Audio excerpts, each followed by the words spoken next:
Frankenstein was released in 1910. It is an American film produced by Thomas and Edison Studios.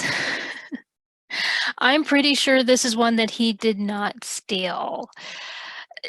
When he didn't steal, he was actually very creative, so I don't know why he resorted to stealing. Because I've seen a few of his silent films, and they're very well done, very creative, cute little stories.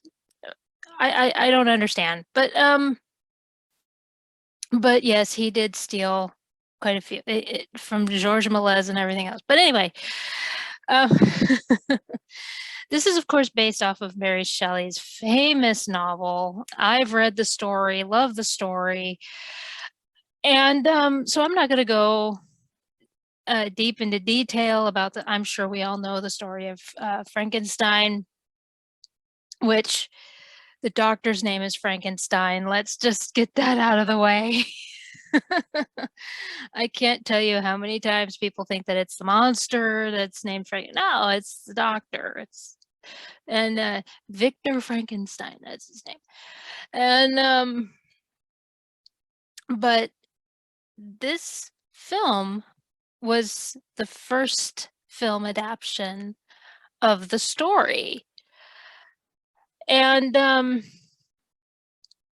it was shot in 3 to 4 days at the studios in New York, and it focused. Now, you gotta understand, this was during a time when people were big into spiritualism, and we all know the story about Arthur Conan Doyle with the fairy thing. I need to do a video about that, but um, so this focused on the mystical and psychological elements of the whole idea, not the science element to it, which was interesting to me because you would think that it would focus.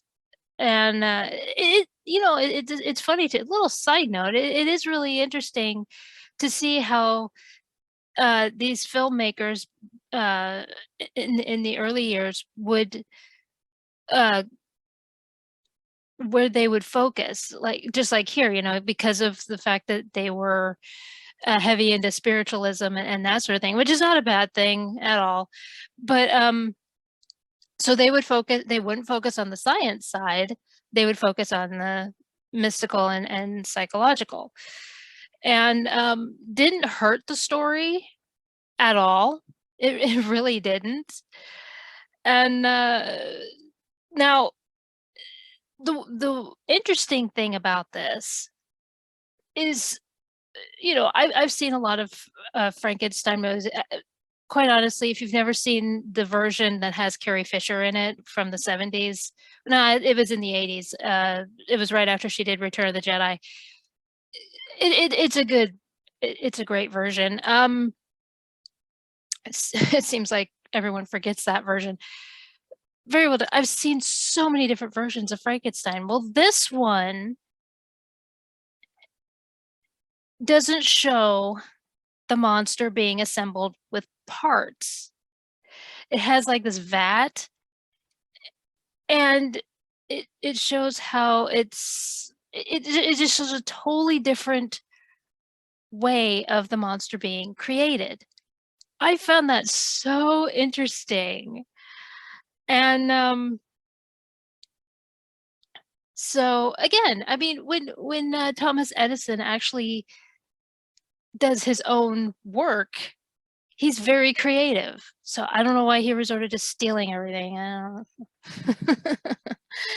Now, this particular film was thought to be lost until 1963, but I couldn't find out why they decided to wait to reveal its existence until the 70s.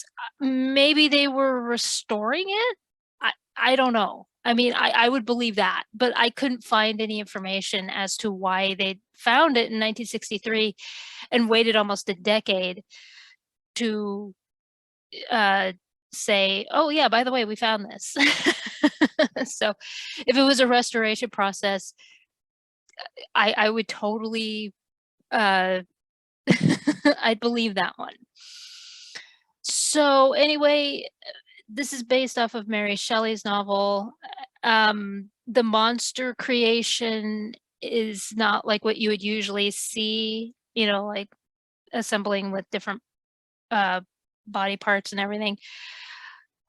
Like I said, I've seen all these different versions of even Mel Brooks's Young Frankenstein, which I think is a classic, and, but seen so many different versions, and it always seems like it's assembled with the monster is assembled with body parts. This one was completely different. And, yeah, Edison, stop stealing. And focused on the mystical and psychological side. Again, spiritualism was popular back then. I'm not sure that's the, word I should use, but like I said, Sir Arthur Conan Doyle, we all know that famous story. This was shot in 3 to 4 days, so not very long, but I would never have guessed. Because actually it's when you watch it, it's well made. It really is. And, so anyway, Frankenstein, it's an American film. It was released in 1910.